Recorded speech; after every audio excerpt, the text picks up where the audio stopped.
Olá, se você não me conhece, meu nome é Juliana Caligares, eu sou atriz, professora e diretora de teatro. Bem-vinda ao nosso canal sobre cultura, arte, teatro e que tais. Hoje, mais um vídeo, o nascimento de Dionísio. Bora pro vídeo.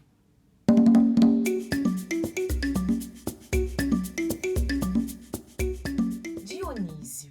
O nome já significa duas vezes nascido, Diosnísio. Inclusive, o nome Denise, também muito usado aqui no Brasil, significa a mesma coisa. Denise, Nise, Nísio, Niso, de, Dios, dos, Dios, Nísio. Duas vezes nascido. Mas, Ju, como é que ele foi nascido duas vezes? Então, significa que ele foi redimido. A história é mais ou menos assim. Bom, Zeus, como você já conhece, era o deus superior de todo o Olimpo, ele era um deus olímpico, ele era o deus dos raios e trovões e, portanto, ele personificava os próprios raios, relâmpagos e trovões. Um deus ou uma deusa na mitologia grega, ele era ou ela era a coisa em si. Então não era só o nome dele, ele era a própria coisa, né? Então, no caso, Zeus era ou eram os próprios raios, relâmpagos e trovões. E Zeus era casado com a sua irmã, a deusa Hera, também conhecida como Juno. Porque ela era irmã dele, eu te conto num outro vídeo. Tem a ver com o nascimento dos deuses olímpicos. Bom, Hera era basicamente a deusa do matrimônio, do casamento. Ela era muito ciumenta, porque Zeus era basicamente uma pessoa muito diversificada, vamos dizer assim, nos seus relacionamentos amorosos, correto? Então, e ele tinha com várias mortais e até com as deusas também. E Zeus seduzia as mortais de diversas formas. Às vezes ele se transformava em algum animal, às vezes ele se transformava num ser humano mesmo, às vezes ele se transformava num elemento da natureza, tipo uma graminha ali, um gramado. Meu bem, haja imaginação, não é mesmo? Pois bem, mas o mais importante é que ele não podia aparecer na sua forma divina, porque nenhum mortal e nenhuma mortal poderia jamais ver a aparência verdadeira de um deus ou uma deusa, sob o risco de explodir, incendiar, desaparecer, porque a glória dessa deusa ou desse deus seria suprema para um mortal observar. Muito bem, Zeus se apaixona por uma princesa mortal chamada Semele. Semele, a palavra semele já significa alguma coisa importante. Semele, semente, semeiam, sêmen, semear, entendem? A semente daquilo que vai nascer. Pois bem, Zeus se apaixona pela princesa Semele, que era casta, pura, virginal. Sim, Zeus gostava principalmente das mortais virgens.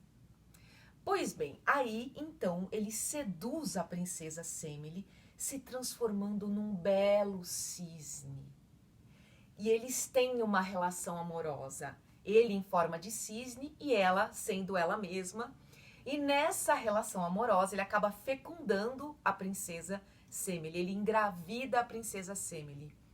E eles mantêm ali um relacionamento por um certo período de tempo, até que Zeus é fiel à moça, né? Ele não se encontra com nenhuma outra mortal. Isso que vocês ouviram é o vento batendo aqui na minha janela, porque hoje está ventando muito aqui na minha cidade.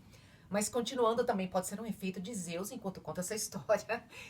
Eles mantêm ali um relacionamento mais sério, mais canônico ali, mais consagradinho, sem ele estar pulando tanta cerca, até que num belo dia, a deusa Hera descobre que Zeus está tendo mais um relacionamento amoroso fora do casamento e decide punir a moça, porque já ela não conseguia atingir Zeus, então ela teria que punir alguém.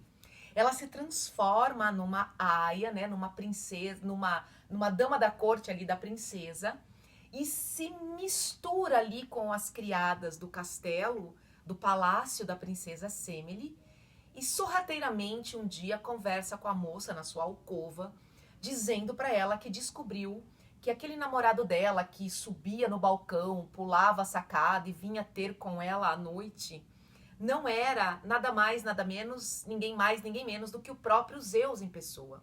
E que, portanto, ele estava mentindo para ela, enganando a moça. E a Semele ficou muito brava, muito nervosa com essa situação. E foi então que essa criada, que era a Hera, disse para ela que a única forma dela resolver essa situação era se a Semele pedisse para Zeus se mostrar em todo o seu poder e glória. A Semele ficou muito influenciada pelos poderes de influência da Hera, e quando Zeus veio ter com ela descobriu tudo, porque ela obrigou ele a contar, então ela teve certeza da descoberta, ele confessou. Ela ficou muito brava, se sentiu muito traída, porque ele tinha mentido para ela, e ela pediu, exigiu que ele se mostrasse em todo o seu poder e glória. Aí Zeus falou assim: Mina, não faz isso não, a gente tá tendo um lance tão legal aqui, vamos manter a nossa relação, poxa, tá tão gostoso, não faz isso não, eu vou te destruir, você vai se incendiar. E ela, irredutível, disse que se ele a amava de verdade, ele se mostraria e nada aconteceria com ela. Ela achou isso, porém, não foi o que aconteceu. Como Zeus, na verdade, não se importava muito com ela, não, porque ele poderia ter outras mortais se ele quisesse, ele acabou, então, satisfazendo o pedido dela e se mostrou para ela em todo o seu poder e glória, descascando aquela pele de mortal e se revelando como Zeus, o deus dos raios e trovões. E ele explodiu ali e ela se incendiou e virou pó. Caiu ali no chão. Porém, a moça estava grávida lá dos seus 6 meses e antes dela terminar de queimar, Zeus arrancou o bebê da barriga dela e ficou correndo de um lado para o outro. O que eu faço com essa criança? O que eu faço com essa criança? E ele não sabia o que ele fazia. Então sabe o que ele inventou? Ele injetou, ele acoplou o bebê na sua própria coxa. Sim, a coxa de Zeus ficou grávida. Explosão de cabeça número 325, não é mesmo? Aí Zeus ficou com aquela coxa grávida e o bebê nasceu da coxa de Zeus, né? Que coisa mais máscula. Outro dia eu brinquei numa aula de teatro minha e disse que talvez seja por isso que as crianças nascem com cara de joelho. Brincadeiras à parte, continuando. Zeus pegou esse bebê e entregou para as ninfas do bosque criarem a criança. As ninfas do bosque grego, criaturas adoráveis. Se você não sabe o que é uma ninfa, elas são basicamente fadas. Sabe aquelas fadas clássicas com asa de borboleta, que cuidam da natureza, das flores e tal? Bom, são as ninfas. E elas estavam lá criando o bebê, alimentando o bebê com leite de lírio. Ele comia do bom do melhor, dormia ali ouvindo música dos campos, até que a deusa Hera descobriu que a criança tinha nascido e que ela estava sendo criada pelas ninfas. Então ela mandou ali os seus demônios, os seus minions, para matarem o bebê. Zeus, descobrindo a trama toda, querendo salvar o seu filho, que já era um semideus, né, filho dele com a princesa Semele, ele pega o bebê e simplesmente enterra o bebê. Sim, ele pega o bebê e acopla, ele afunda o bebê na terra, ali mesmo nos prados das ninfas.